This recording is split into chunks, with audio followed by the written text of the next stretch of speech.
What's up, everybody? Happy Wednesday to you. It's Wednesday, right? After a holiday, it's sometimes hard to figure that out. Happy belated Memorial Day to everybody. We're still getting the holiday brain fog out, I guess, a little bit. But I'm Anthony Kazenza, joined by the man, the myth, the legend, the talent, John Sheeran. John, how was your holiday weekend, man? It was good. Played golf for the first time in a minute. Nice. On Monday. So that was nice. I drove the green of a par 4 from the first time. It was like 265 off the tee. Left it That's like still 25 impressive. feet away.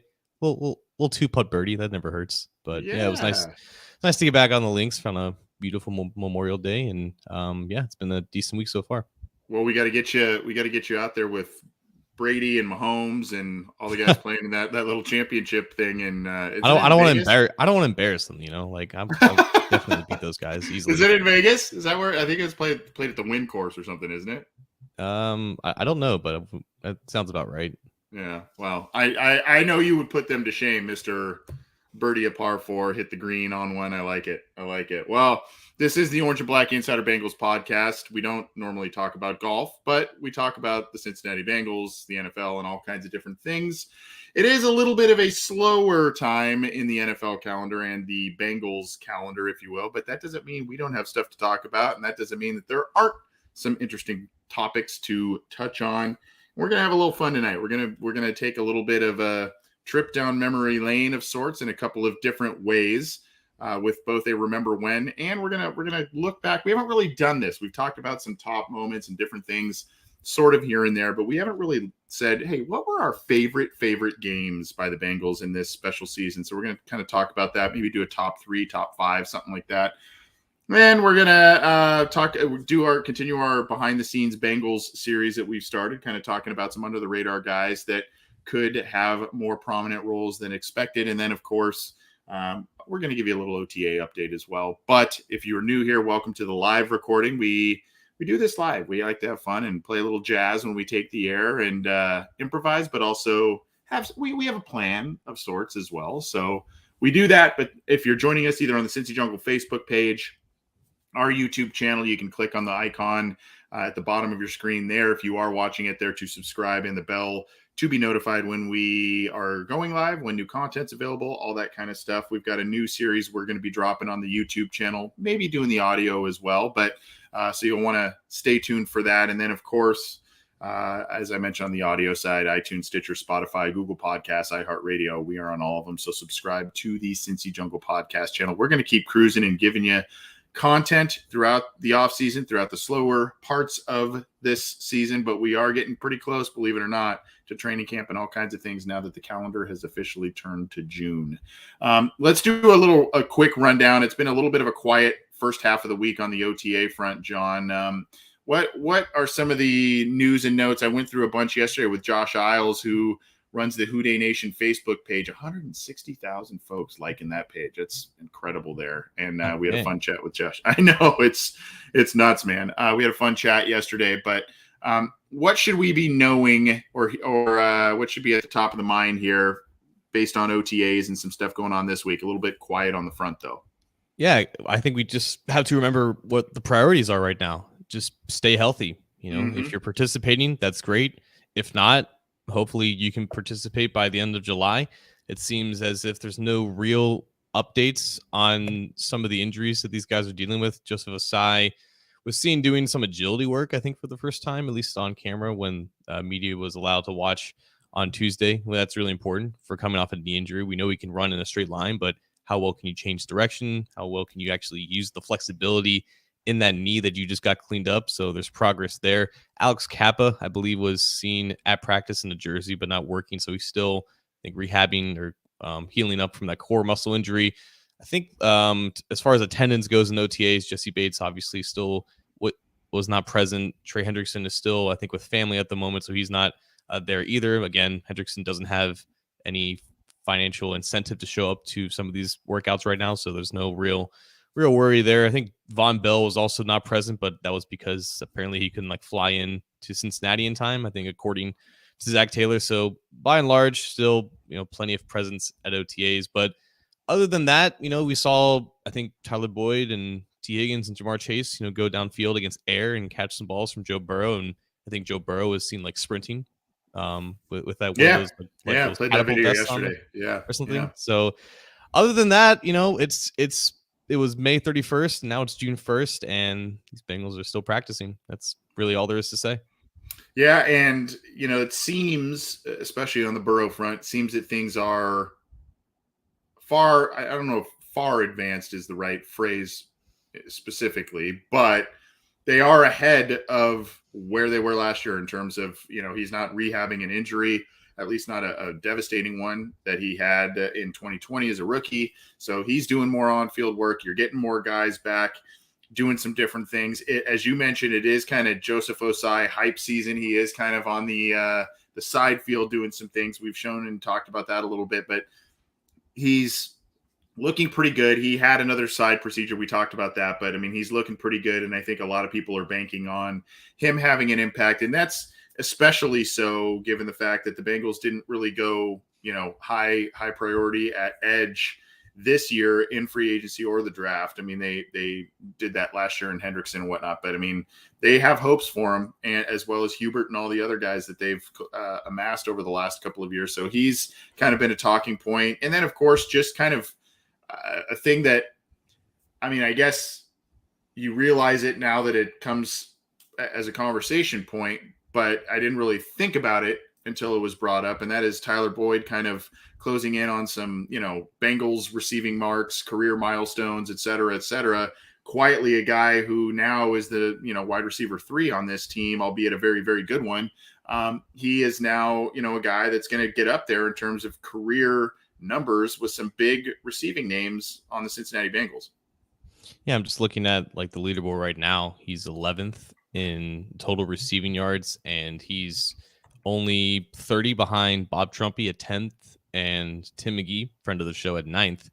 And he's like really close to both those guys. So he's going to pass both of them this year. I think that's fair to say. He's going to go up to, would it be 9th all time in receiving yards. And then TJ Uzama, who was the Tyler Boyd before Tyler Boyd, he's at 5,782 yards, and Boyd right now is at 4,571 yards. So I don't think that Boyd is going to get enough to pass Hushmanzada this year, but that is a topic of conversation, just how much longer Boyd is going to be in Cincinnati. I believe his contract runs through the 2023 season, so he's got a guaranteed 2 more years here. They're not going to cut him this offseason or next offseason. They want him here for as long as possible. It's just a matter of if he's going to be here beyond then.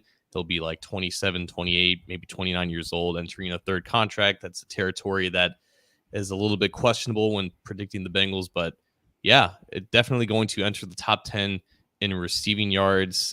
He's already 7th in total receptions, and he can definitely pass both Isaac Curtis and Chris Collinsworth on that list to enter the top 5. That's a pretty decent career for, I believe this is his 7th year in the NFL. So 8 years with the Bengals and entering the top 10 and top 5 in arguably the 2 most important categories for a receiver.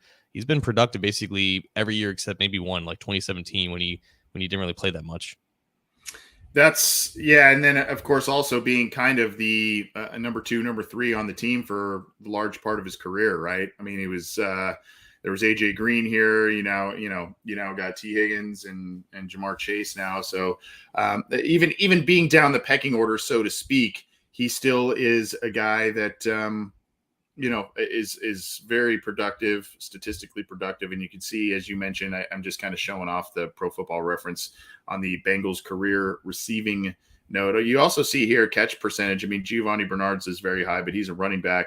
I mean, you look at the catch percentages too, 67.7, higher than Hoosh. I mean, they didn't really account for that in the 80s and whatnot, but higher than Pickens, higher than AJ Green, higher than Chad by a significant amount.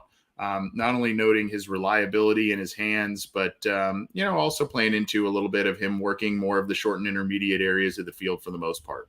Well, he legit just doesn't drop passes. Like right. That percentage is by and large because there have been some inaccurate passes that have gone his way, specifically when the last quarterback was here. But I think also that production was very much boosted from the fact that, when AJ Green was hurt in like 2019, he was definitely like the number 1 receiver of the offense. Even in 2018, like when AJ missed some time, I believe, like it was when I think Boyd was really ascending. Like that was his first like major year, and it's what ultimately got him paid the following offseason. So there were 2 seasons where Tyler Boyd was basically the number one receiver on this offense. And that was not good news for the offense in general because the offense just wasn't very good because, Boyd is a great slot receiver, but he's not the receiver to base your whole game plan around. But he was really just fed with a bunch of different targets and he took advantage of it and he made the most of it.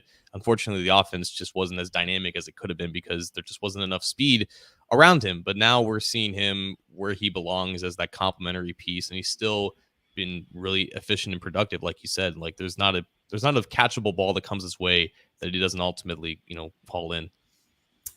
Yep. So those are some of the kind of, I guess, budding headlines this week. We'll obviously monitor things and just keep the fingers and toes crossed that the health remains intact, that some of these guys keep coming back and that the Bengals keep charging forward. But it is looking very, very much ahead than last year just because of Burr being healthy and ready to go and no knee brace and the whole deal. So that's all good news there. We're gonna transition a little bit because the headlines are a little bit light, and even if they're a little light, we still had quite a bit to talk about on the Happening Headline show. So if you haven't yet, go check that out. Not if you're joining us live right now, but if you haven't yet, you got to go check that out. Had a good conversation, as I mentioned, with Josh Isles of Who Dey Nation, the great Facebook group and accompanying podcast. So go check all of that out. Pretty fun conversation board that they've got going there. Let's move on, John, and talk about the Bengals season and some of our most favorite games. I don't know if we want to just say, hey, these are my top 3, or hey, these are ones that just kind of immediately come to mind. This may seem like an easy thing or an easy answer on its surface. I mean, I saw someone in here earlier, who was it, Russ? I mean, look at this comment here, and I understand that I have a tough time thinking of better games than both of the Chief games, with the fire emoji. I mean, obviously, and then you could talk about, well, the AFC Championship game. Yeah, the Tennessee game. I mean, there's a lot in there. But I've kind of gone back and started watching some of the other games, the non-playoff games as well. And there are some gems in there as well, John. And there may be one in the regular season that actually might be my favorite game of the year. But if I were to say, John, what are some of the top games by the Bengals in their season in 2021? Which ones are you going with and why? Well, for starters, or let's start with one. Okay, yeah. Let's go into sending order. Let's go like my 3, year 3, my 2, year 2, my 1, year 1, I guess. So I'll start with my third best game of the 2021 season. I think I have to go with the second Steelers game at home. Bengals won 41-10. And I think because, I mean, they already beat the Steelers earlier in the season, but that game was a little weirder. Like they got up kind of early, but then it was pretty ugly for the most part, specifically on the Steelers side of things. The second game was just a complete dismantling of a team that has tortured the Bengals, specifically in that stadium. And they like ran up like 28-3 or something like that in the first half. Mike Hilton got a pick 6 against his former team. Trey Hendrickson with a strip sack. He had Joe Burrow rushing for a touchdown. T. Higgins mossing Pierre, whatever his name was, at cornerback. It was just an onslaught against a team that has, in my lifetime, just completely dominated the Bengals. So I think there was like some emotional catharsis that was being released with that game, even though it wasn't close and wasn't entertaining for maybe the casual viewer. I think there's an emotional impact to that game that puts it in my top 3. I almost went top. That was almost my tops. I would go maybe my second favorite, maybe even I could argue as my first favorite. So that's one I rewatched recently, John, and man, it wasn't just like you said. It wasn't like just the lopsided score on paper. It wasn't just, there was an attitude and an air in that game that I really couldn't believe really what I was watching based on the history that you were just talking about between these two franchises and how the Steelers always tried to take it to the Bengals. TJ Watt, absolute non-factor. Remember, that was a big talking point the first game because he wasn't available for that first game, I don't believe. So that was a big talking point by Steelers fans that, TJ Watt's being back now. Total non-factor. and then Mixon running up, I think, but before halftime, having 100 yards on the ground or something. You know, I mean, he was just manhandling them on the ground. And really what it felt like, it just felt like the Bengals out-Steelered the Steelers, right? I mean, they took that game plan in a lot of ways with the running game, Joe Burrow making things happen with his legs and getting that first touchdown on the ground. There were just play after play, and it really kind of became a little bit of a pouring it on. Yeah. I mean, there were points at that right before half that, you know, they were marching to score again, and then Burrow threw the interception, which then in turn Ben threw that great pick six to Mike Hilton, which you had to feel great about for Hilton, because, you know, not only was it his first career one, but it also was against his old team. And it just kind of showed, I'd like to think for the next couple of years, but it really just showed, at least for last year, that there was a big table turning moment between those two teams and what happened there. So that's definitely a top one for me. Okay. So I'm going to say number 2 for me is the first Chiefs game. And I mean, I understand that the other one meant a little bit more because that was the AFC Championship, but there was also, I think, a theme with this game, or at least some type of takeaway. And I always go back to 3rd and 27 with that play call and the execution of it, but just the balls, I guess, of Zach Taylor and Burrow kind of going for it in that situation. Like the Chiefs like poured it on in the beginning, and it just felt like that's just how this game is going to go. And that's not what happened. Like the talent and the sheer ability of the Bengals team kind of took over with the home crowd kind of behind them. And they played that game, I think, exactly how a lot of Bengals fans wanted them to, which was just keep up with the Chiefs. Like this was, you know, in that first half, we had no idea that the Bengals defense was going to limit Mahomes to 0 points in the entire second half. But that's just, you don't do that to Patrick Mahomes, regardless of what struggles he was dealing with in the first half of the season. But they were able to do that defensively and also just keep up offensively and just score enough to outscore that machine of an offense and hold both Tyreek Hill and Travis Kelce to minimal games. I'm glad Kelce got his touchdown in Cincinnati as a UC fan, but I guess I'm more glad that he didn't get 2. And just with how that game ended and the 6-minute drive to cap it off, and the fact that like the Bengals, like they went for it and it wasn't just playing for the tie.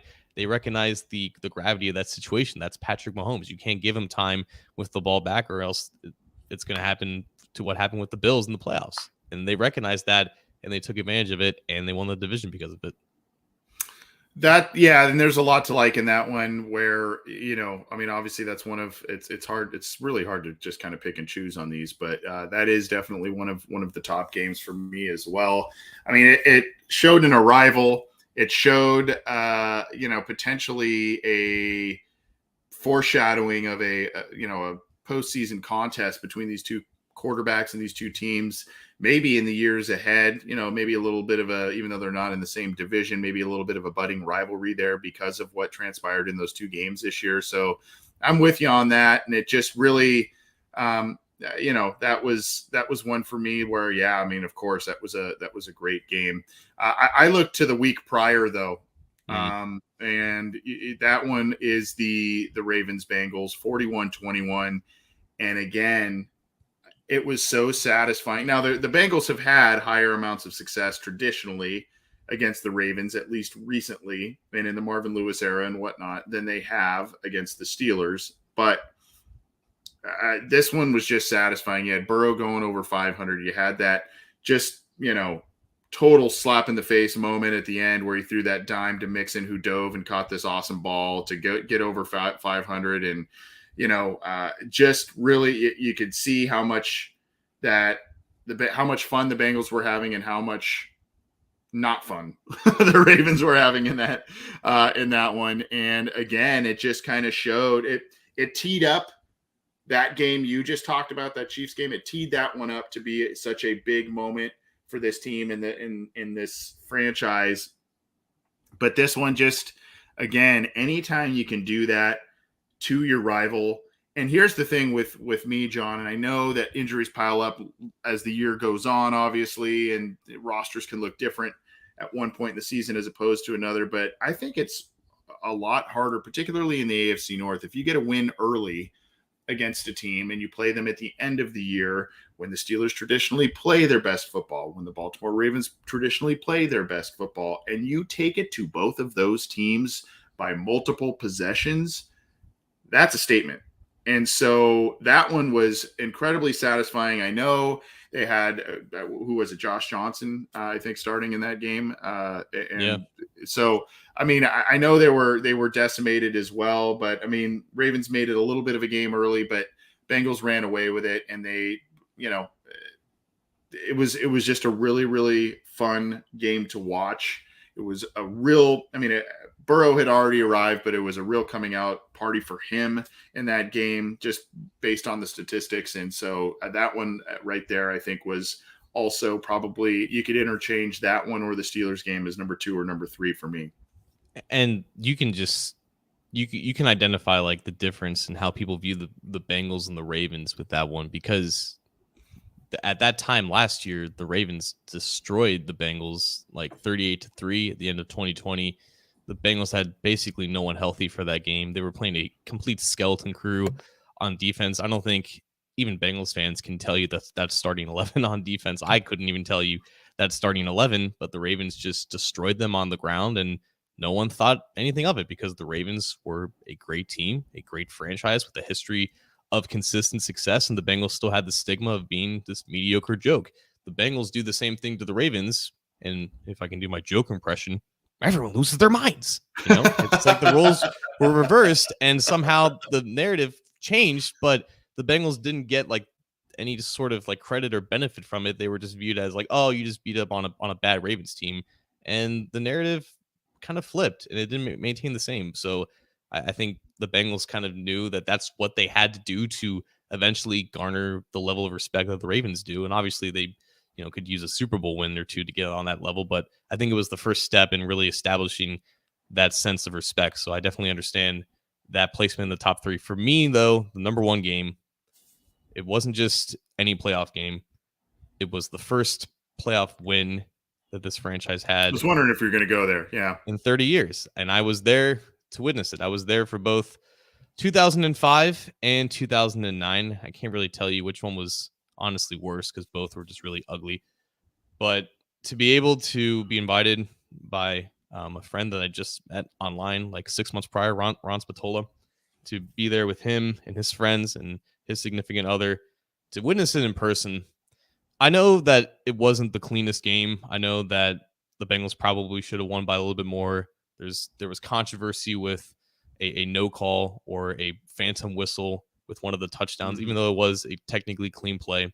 I know there's some things attached to it, but it seemed almost poetic that it wasn't easy, that it had to be a grinder of a game, that it had to come down to the last play, a defensive stand nonetheless, at the same yard line where Andy Dalton broke his thumb like 7 years prior, when we thought that 2015 team was going to go the distance.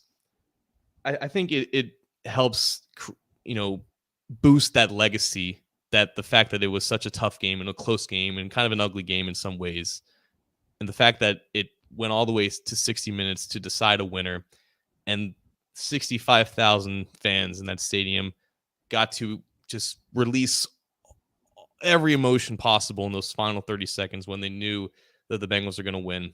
I think it couldn't have honestly been perfect or better than the way that it ended up. I know it wasn't like a game-winning drive by Joe Burrow or anything, but just with the way that it all went down and it came down to the final minute, and just remembering, I'll always remember like when the clock hit 0 and how hyped everyone was and how just relieved everyone was when they were exiting the stadium. We had to wait like 45 minutes to get out of there. And I feel like everyone was like, no one really cared at the fact that there was like a delay. Everyone was just enjoying each other's company and just relishing the fact that they saw something that hadn't existed or hadn't happened in over 30 years. So there's not a wrong answer to this one, and there's so many different options that you could choose, and that's a really good one. The one thing I will say about that game, for me, as opposed to the other postseason games, that one was probably the most nerve-wracking and or frustrating at moments. And you could talk about, well, what are you talking about, Anthony? They lost the Super Bowl. Of course, I know they had a chance to win, of course. But as each of those wins piled up through the postseason, you kind of felt like team of destiny, the way they were winning and all these things, you were like getting excited. There were times in the other two games, the divisional round against Tennessee, and then, of course, the championship game against Kansas City, where I almost found myself laughing. Like, I can't believe what they are doing. I cannot believe that this is happening to this team that always seems to stumble in big moments and all these things, and they just keep finding ways to do it. And so I almost like was giggling at moments in those two games, whereas the Raiders game, I'm like, after all of this, it seems I was getting pretty frustrated because I'm like, it seems like they might let this one actually slip away, and this is going to continue to be a thing for them. But like you said, it's just that last moment, and there is something poetic about it, as you put it, that it wasn't an easy game. It was an arduous game. The weather was ugly, right? I mean, it just was just blah. But it was like, you know what? It got the piano off their back, and they were rolling from there. I don't like to go low hanging fruit when I do some of these opinion things or give my opinion, but it's hard to go against either the division game or the championship game for me. I guess I'll settle on the championship game because of it being a rematch, because of it being in Patrick Mahomes' backyard, because of the weather and the atmosphere in Arrowhead Stadium. It was unreal that the Bengals were able to pull that one out. And it was also unreal, John, that it was a very similar situation in terms of the deficit, in terms of a tale of two halves, and in terms of what that game ended up being. And so when they went into halftime, shortly after that fourth and goal stand, the score didn't still look, what was it, 21-10, I think, at that point, or I mean, it was pretty ugly at that point. Even so, and even being in Kansas City and all of that, you started to kind of believe at that point that they're going to make this a game at a bare minimum. They're going to make it a game. They're going to come out at halftime and they're going to do something different. They're going to look different. And that moment, that fourth down stand was, something that they were going to use as a catalyst there. So I don't like to use the low hanging fruit, and there's a lot of, you could even talk about the Jaguars win and say that was a fun game. I think, a ton of Bengals fans that and content creators and whatnot were all in the crowd, and it was a really cool atmosphere there. But I mean, there's not really a wrong answer, but I am hard pressed to go against arguably the biggest top three win in franchise history. Really, I mean, if you look at that game, you look at the Freezer Bowl, you look at a couple of others. I mean, there's few that would beat that in terms of importance. Well, I mean, from my perspective, like I wouldn't hit you with the low hanging fruit there, because objectively, of all the 13 wins that this team had, like that was definitely of the highest quality of like watchability. Like I feel like if you were to poll just a random fan, like what was like the best game that the Bengals won, it was definitely that one, just because of everything that happened and the stakes that were involved with it. The fact that it went to overtime, they lost the coin toss, and they still won a week after the Chiefs were in that situation, and they won in that exact same scenario. And the fact that the scenario was almost congruent with what happened 4 weeks earlier. So 100%. Like I think that's probably like the objective answer to like what was the best game. I look at like the Raiders one, and this is what I forgot to mention. The fact that it was a close game, the fact that it wasn't perfect. I know they ended up scoring 26, but they could have scored more. They left points on the board. They did. I think the fact that they were able to grind that out, and the fact that it was their first playoff game, it validated a lot of things that they had done in the season, but it also, I think, gave them the confidence to say that if we need to grind these wins out in the playoffs, because it is different between the regular season and the playoffs. If we can do this in this scenario when things don't go right, I think that 100% helped them in Tennessee and then in Kansas City. And maybe if they had blown out the Raiders, maybe they wouldn't have learned that lesson like that. And maybe some things would have been tougher. Maybe they wouldn't have gotten as far as they did. I don't know. It's a weird argument. It's a lot of intangibles, things that we can't really measure, but that's just kind of where my mind is from that first playoff win. And I think it definitely helped them actually achieve the 2 wins that followed that. So I wanted to just quickly, before we move on and talk about some behind the scenes Bengals that we want to get to this week. Russ kind of brought it up a little bit in the YouTube chat, but this is kind of a little bit of where I wanted to go with this to put a cap on it. Either an honorable mention or maybe a Bengals loss where you were like, damn, that was a fun game, even though they lost. And losses aren't fun, and they're not fun to cover. And I know they're not fun for the players or the coaches or anything, but either a loss or just another game under the radar where you go, man, that was a fun one. Well, I'm going to get crap for this, but the Super Bowl was legitimately fun. Like, that was a classic game that had a lot of backs and forths and a lot of memorable moments. I'm not going to pick it. I'm just going to say that I'm on the side that that was like a fun game, and I will. It was a fun game. I won't just think of it as a Bengals loss. I will think of it as a memorable Super Bowl. When some of the Super Bowls, at least in recent memory, have been very ugly or non-memorable. The loss that I'm going to go with, I think it's easy. I think it's the Packers. Just the mayhem that ended that game with so many I was at my desk, like trying to write this recap or whatever I was doing. And it's just like I had to change the title like 3 times. Yeah, like there's so many drafts that I had to delete. And I was legitimate. It was like I'm becoming the Joker. Like, this is way too many missed field goals that happened to both of these kickers who are very accurate. Like, I had no idea how that was going to end. I thought that the Bengals were going to lose immediately when Joe Burrow threw the worst interception of his life, when it was just like 5 yards in front of him. He threw it right at whatever the linebacker was. And the fact that they didn't lose right after that, it was just mind-bendingly crazy. Definitely the best loss. Yeah, I would go with that one as well, in terms of a loss, just because it was crazy. And the other thing with it, I mean, honestly, that was another game where I was almost just like laughing, because it was like, this is utterly ridiculous what is happening to these field goal kickers and all kinds of stuff. And I actually talked to a Packers fan recently, and we were talking about that game, and they're like, yeah, I just didn't understand those 2 kickers, what happened to them that day, because they just couldn't figure it out. But the takeaway with it too, aside from it being like a highly entertaining game, a lot of points, went down to the wire, all kinds of stuff, that was also kind of an arrival moment for me with this team this last season, because I'm like, they could do that and go all the way to the wire with Aaron Rodgers, and it was kind of a fluky, weird game. And really, whoever won that game, you would have been like, well, okay. But I mean, because there was so much stuff.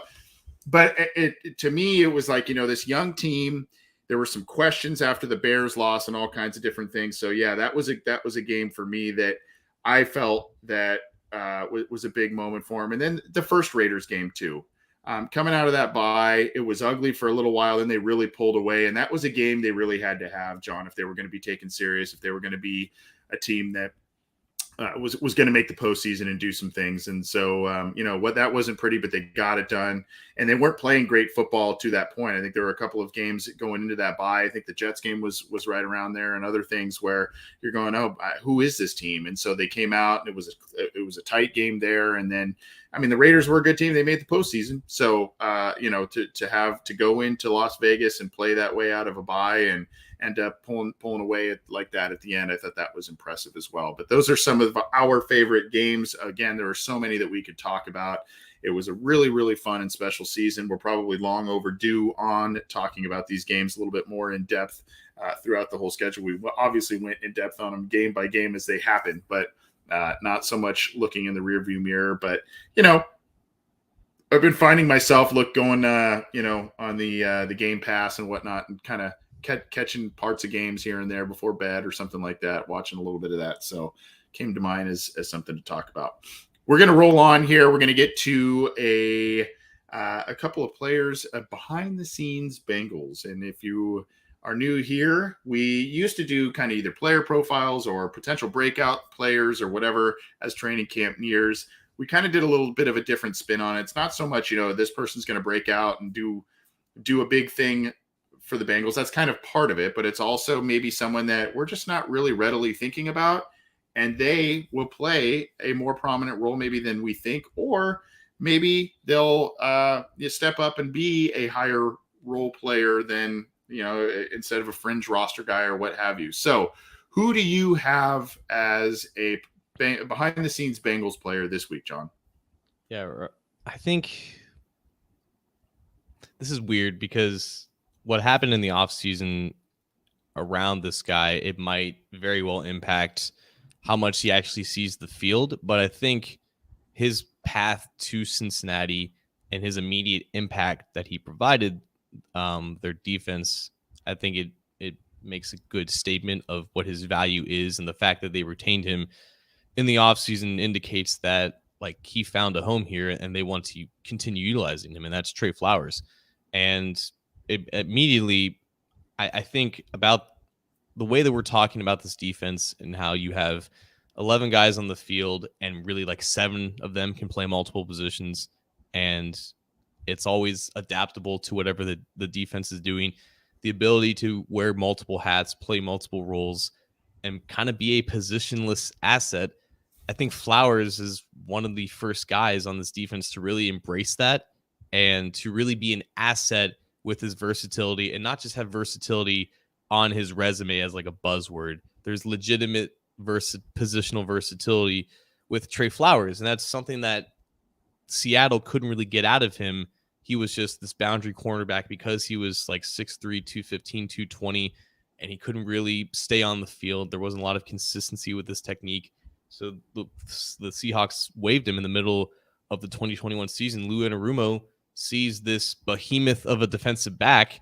He has a defense that still has some issues matching up one-on-one with tight ends. Why not bring him in, see if he can use his physicality to limit some of these guys?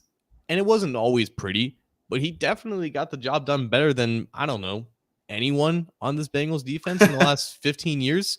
And It really was like, I just think about so much discourse involving the Bengals finding a guy to handle this role. And there was talks about just draft these linebackers or these safeties in the first round primarily to do this one thing.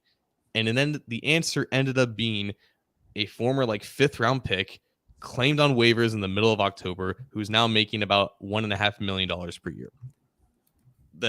How he ended up in this position, it's just the life of the NFL, I guess. But you're now talking about a guy who is definitely going to make the team. I think he's like cornerback 4 or 5 now, if that's the position that we want to label him as. But he's basically a strong safety, linebacker, overhang defender, whatever you want to say. He's just out there in space. He can follow tight ends like Darren Waller and Travis Kelce. He can do a bunch of different things in zone. I think you can trust him in space in that regard. And again, like you can't really label him anywhere on the depth chart. It's just basically, hey, here's a man to guard over the middle of the field. Here's a zone to, kind of cover in the short areas of the field. Go do that. And the fact that they brought him back, it took a while, I think, to happen. I think it didn't happen until like the beginning or middle of April. But it wasn't just like a nothing contract. It was definitely more than just the minimum deal that they could have made. And I think they were trying to figure out a price for him because there is value here. And it's not just bring him back on a 1-year deal and see what he does in camp. No, I think there is a plan to involve him just as much as they did towards the end of last season. And Anthony, I think the only thing in my mind now is like the addition of Dax Hill, assuming that, Bates is back and he's playing a full, slate of snaps. How did they implement Dax Hill in this defense along with maintaining Trey Flowers' snaps with the role that they want to have for him? I think it's definitely not an issue to have things be kind of crowded in the backfield. You definitely want as many guys as possible to fill out these roles. I just think that, I don't know, like maybe we see more of Trey Flowers in the beginning of the season and we see Dax Hill implemented maybe more often as the year goes on. Maybe you can have them both on the field or both in a rotation doing similar things. I just think with this year with Trey Flowers, I think this is the defense for him. And obviously injuries can impact this and maybe he'll get more of a role, or maybe, he'll get injured. We won't have to worry about this rotation or whatnot from that perspective. But I'm just really interested to see how his role evolves or if it stays the same now with this defensive backfield really stacked. It's a very good selection here and one that makes a lot of sense in terms of a guy, we talk Eli Apple, we talk, Chidobe Awuzie, we talk Jesse Bates and all these players. And this is a guy who quietly just did a lot of things that were pretty damn effective for this team down the stretch. And you mentioned a couple of names, Travis Kelce, Darren Waller. The Bengals played those 2 tight ends, 2 of the best ones in the league, twice towards in the back end of the season, a piece. So, and when you look at really the impact, you talk about Kelsey having the touchdown in that first game, the impacts of those guys were not as high as we've seen them be, not only against the Bengals, but against other teams. I mean, those are outstanding players. And I think in large part, Trey Flowers was a guy to help with that. And then when you look at the Bengals schedule again this year, John, you look at the tight ends and he kind of plays some slot work and all that kind of stuff. The Steelers, they always work in tight ends. You've got the Jets, who loaded up with like 28 tight ends this offseason. You've got the Dolphins with Gesicki there, right? You've got the Ravens, who also have another 28 tight ends that they've loaded up with, right? I mean, you look at this is a schedule that's going to be. You've got the Browns, who just re-signed their tight end there, and Njoku to a big deal, so he's going to be part of their offense, a big part of their offense going forward. I mean, Austin Hooper now signs with the Titans. You've got, and then of course you got Kelsey again. So my point is this is going to be a guy, even though he's not going to be the boundary guy. Pete Carroll loved those big, long corners to play on the outside. That's who Richard Sherman was. He loved those types of players. It just didn't work with him in Seattle in that prominent of a role, but he has found a home here. He's been, I guess, a little bit of a rental player based on being picked up on waivers last year and then a short-term agreement this year. But a guy I think that just is going to provide a lot of value, especially with how the schedule sets up. Yeah, and Robert Obrick with a great question. Could you see him being used almost like a linebacker in spread packages? I mean, that's more or less what he was. Like, you have to think back to like that first Chiefs game, I think, is when we really saw in that second half, like the Bengals defense kind of going against the grain of how to defend the Chiefs. And they had basically more or less like 7 defensive backs on the field, if you want to include Flowers as one. And he was over the middle of the field, following Travis Kelce wherever he went, sticking with him in man coverage. And I think he was only beat like one time, and that was unfortunately for a touchdown. But he held Kelce to like 30 yards total. That's more or less what it is. Like, if you're in a situation where it's best to drop back as many guys in coverage as possible, maybe Mahomes is like the exception to that rule. But I think more and more defenses will try to adapt to that strategy because of how effective it ended up being for 2 separate second halves. And I think a chess piece like Flowers, where you kind of put him in the middle between some athletes on the boundary, make sure you have safety help over the top. You have those over the middle defenders who can drop back, utilize their length to get into passing lanes, but also that length helps them stay with their guys in coverage, be real handsy, right? He's not the most athletic guy for his size necessarily. He may not be able to keep up with some of the more shifty slot receivers, but his physicality and size make him a great matchup for those either big slots or tight ends, and over the middle is exactly where you want him to be. Yeah, and the Bengals, for all of the criticism that they've received as a team and as a franchise, lack of success over the years, their ability to take some of these players, whether it's with the Marvin Lewis staff, this current staffs prior, I hate to say, one man's trash is another man's treasure. I don't like to use that saying when you're talking about players, but the Bengals have kind of embraced that a little bit to some extent, where the players are discarded or not valued in other places, and they find a new role, a new situation for them, and they make it work. And kudos to the Bengals, kudos to Lou Anarumo, and kudos to Trey Flowers, who really took a much different role, a less prominent role than he had in Seattle.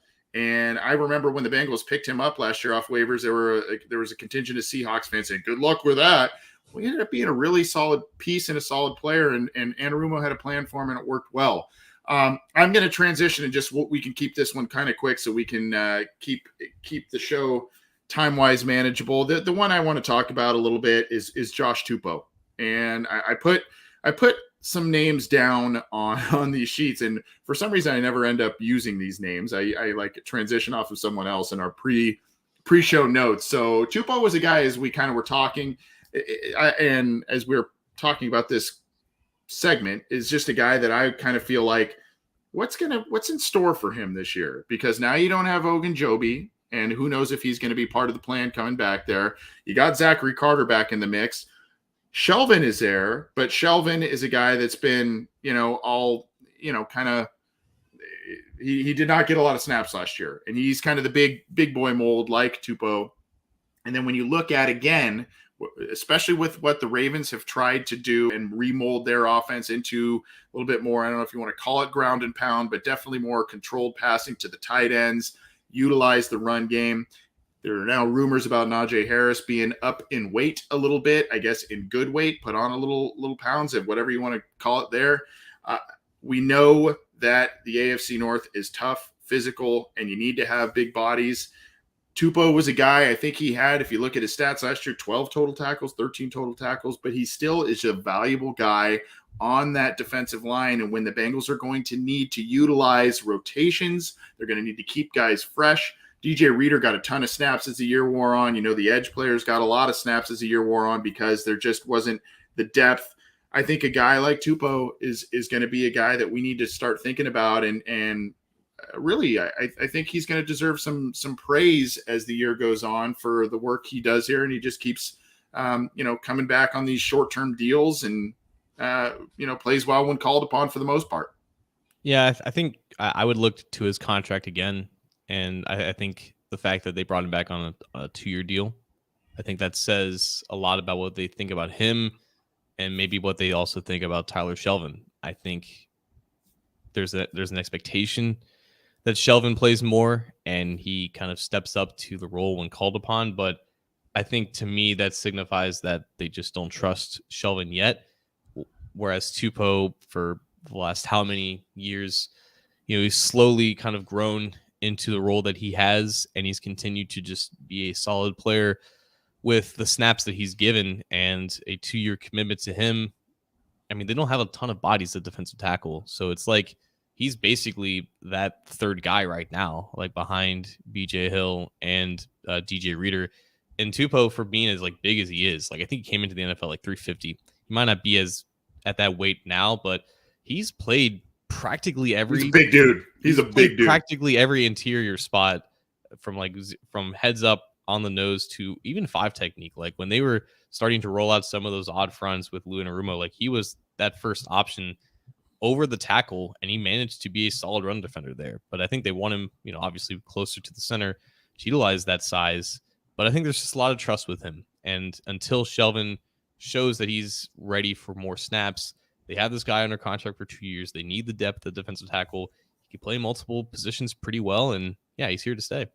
Yeah, 345 is what the Bengals official website notes him as. So big guy and, not the same player or whatnot, and maybe not as productive at times, but reminds me a little bit in terms of what he does when he's on the field and with the snaps he's given, a little bit of a Pat Sims-esque type of guy. Just, he seems to just make plays and does what they ask him to do well. There are limitations there, but there's a lot of size and there's a lot of usefulness for a player like that, especially in the division wherein the Bengals play. So that's a guy I'm really interested to watch throughout training camp and whatnot, especially as the Bengals kind of sort through the myriad of defensive line players all across the line that they've amassed over the past couple of drafts, and hurt players coming back and all that kind of stuff. They've got a lot to figure out. So at any rate, those are a couple of behind the scenes Bengals that we have noted. And again, we're interested to see how things play out with them. We're going to get out of here. Before we drop the mic, I've got a couple of minutes on a Remember When, John, and I've got a video queued up for this. I'll tee up the video by saying this. Back in 2003, Marvin Lewis inherited a team that was largely a mess. However, there were a lot of players on that team, some very, very good and star players who had either made Pro Bowls, should have made Pro Bowls, and didn't. And he was trying to not only corral those players into believing the direction that he was taking this team and or, just kind of adding to those star players and really trying to build something special. He did for the most part. I mean, obviously there was a series of disappointments, but got the Bengals where they had not been for a very long time. Credit to him, credit to a lot of players on the roster. One person he could not get to buy in, though, John Sheeran.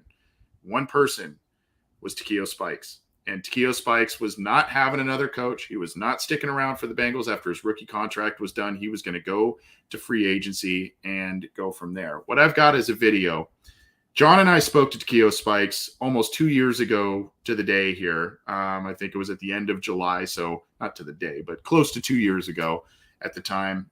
He was talking about a new podcast he was on with the Believe Network and everything. So this is a short excerpt. John and I asked him about a lot of different things, and John and I asked him about how this situation played out in Cincinnati because Marvin Lewis wanted him here. There's just some real gems in this here. It's going to be about 3 or 4 minutes, I believe. So I'm going to share this video with you all here, and you can check out exactly what I'm talking about. But this was going back and listening to this interview was definitely something that I found to be, I don't know, just eye-opening in a lot of different ways. So I'm going to share that with you now.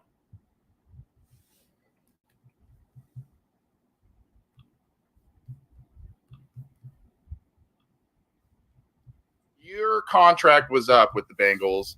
You had an opportunity to stay with them.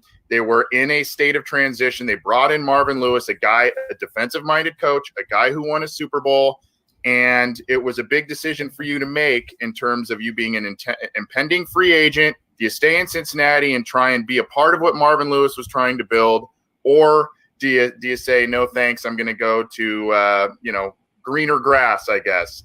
And you chose the latter. I'm kind of curious how that process went for you and what the sales pitch was for you by the Bengals, by the coaching staff to have you try and stay at that point in time. Because after you left, Marvin tried to replace you with a number of different guys and really didn't succeed in doing so.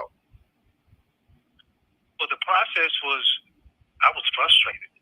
And if you look at, and I know this probably be some of the same sentiments that a lot of guys who were drafted by the Bengals, but I was frustrated because high school playing for championships, college playing for championships, and then when you get to the Bengals, it's like, all right, 1 year, it may take 1 or 2 years to get this thing rolling.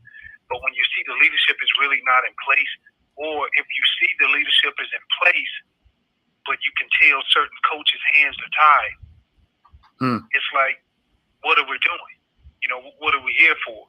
And I think the biggest thing I knew at a young age was that as professional athletes, you have a shelf life. You have an expiration date. The sad part about it is you don't know when it's going to be. Could be due to injury, could just be due to the lack of love of the game. And I just knew I got tired of getting my damn head beat in every week. And I'm going out there giving everything I possibly could give. I was frustrated when Marvin came in. He wanted me to stay. I told him I wasn't staying. He told me I was staying. They put the tag on me. And I remember looking at every strategic way of trying to get out. I remember taking a visit to Buffalo. They transition tagged me. And when they did that, I remember going to Buffalo, and I knew whoever was going to make an offer on me, if that offer wasn't lucrative enough, then Cincinnati had the rights to match that deal, and I would be forced to stay there. And, so I just remember just telling him, like, no, I don't want to be here. And I think the biggest thing that I remember from Marvin was he looked at me and said, hey, in every situation there's solutions to every problem. You got problems, you have solutions. And he was like, as much as you say this was the problem here in the past, you were a part of it. So now you have an opportunity to change that, to change the narrative. I say, I understand that, and you are right. Team is team. I'll take that. But I said, just as you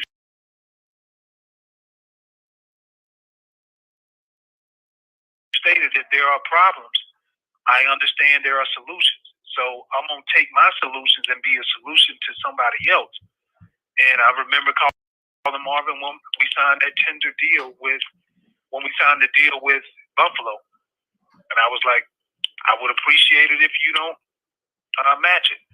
Because if you do, you have goals and expectations as far as what you want to do. And I know the influence I have in that locker room. And I made it clear I didn't want to be there. So I know I carry a lot of influence in the locker room. So I just think it would be counterproductive for both of us to be in that same situation after I'm telling you that I don't want to be there. So I remember 30 minutes passed by. Well, he got off the phone by saying, "It's not your decision." I was like, "All right, well, I just let you know what I'm telling you what I'm going to do." So 30 minutes after that, I remember they decided not to match the deal, and then that's how I became a Buffalo Bill. So some interesting insight there. I know it's a little lengthy, but that was one of the. I mean, that's it. Go check out that interview, by the way, if you want to go back in the audio archives or our YouTube channel, you can go to the playlist there about interviews with Bengal players and whatnot. But the thing I found interesting was basically he almost kind of said he kind of gave a little threat, John, about like, hey, I've got a lot of pull in the locker room as it is right now, so this is not going to go well because everybody knows that I don't want to be here. I've made it clear, and I will probably let some other people in that locker room know about that. So I found that to be pretty interesting. But remember when Takeo Spikes, they tried to hang on. They only gave him the transition tag. They didn't do the franchise tag. But remember when they tried to talk him into staying in the Marvin Lewis rebuild? He didn't. Marvin Lewis couldn't find that next Ray Lewis for a long time, really, until Vontaze Burfict showed up. Ray Maualuga to a lesser extent, and and Spikes made a couple Pro Bowls with the Bills, but didn't have the huge modicum of postseason success that I think he was also seeking after leaving the Bengals.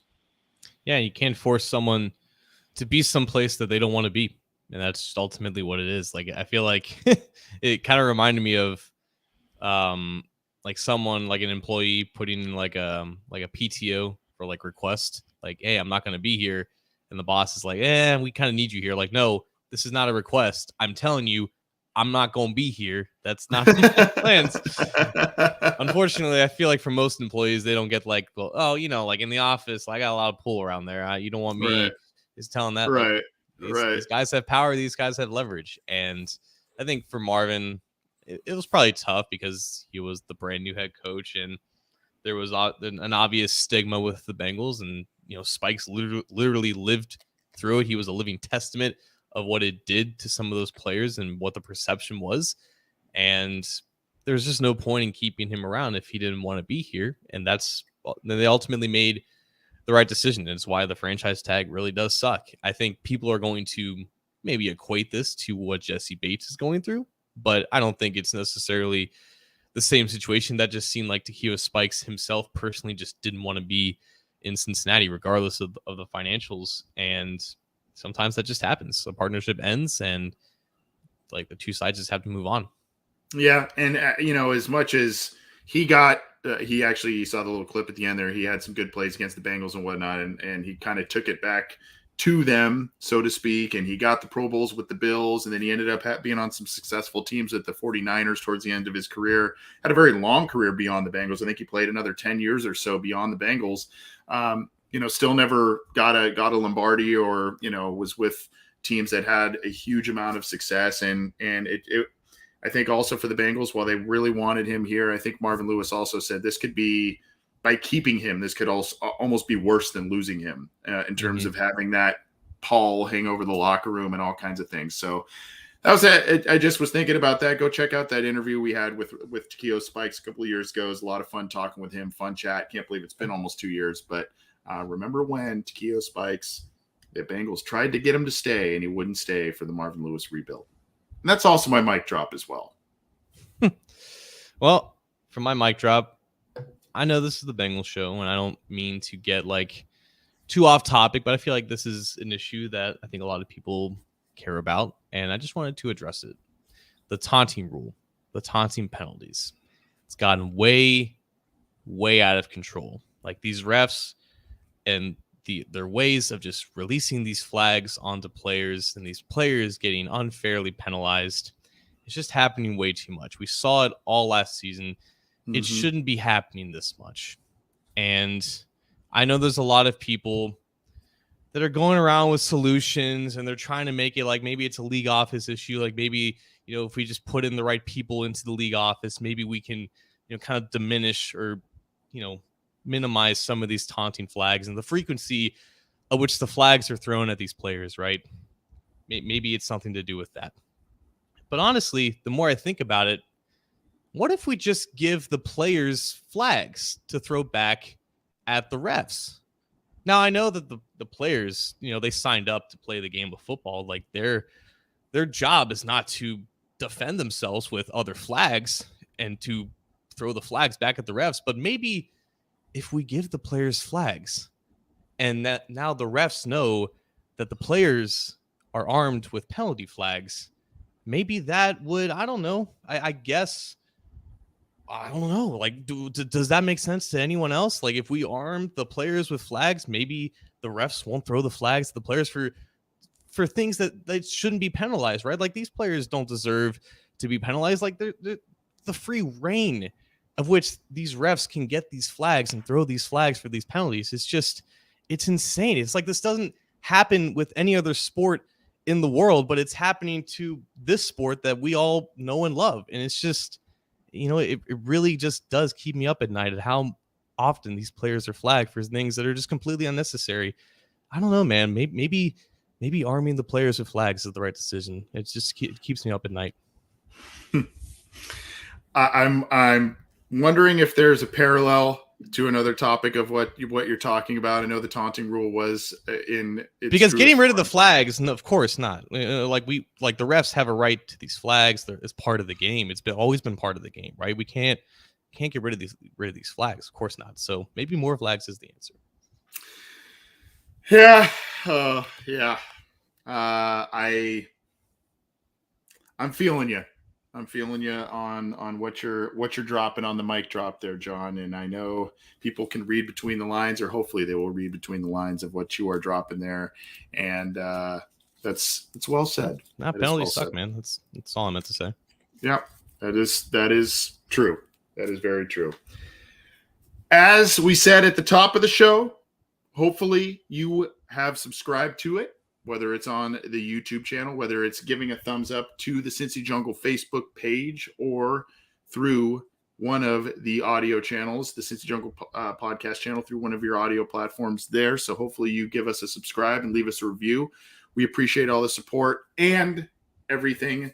And we're going to continue to bring you all kinds of stuff throughout the offseason. What we're going to be queuing up is some AFC North previews, outlooks, all that kind of stuff with some guest contributors. So that'll be coming down the pike. We've got more stuff coming too. So keep it to our show, keep it to the Cincy Jungle podcast channel, and keep it to, of course, cincyjungle.com, where people like my guy, John Sheeran, do great work covering the team, bringing you news, bringing you opinions, all kinds of different stuff. Thanks, everybody. Have a great week. We'll be back with more for you on the show. John, have a good rest of your week, my man. You as well, man. All right. Take care.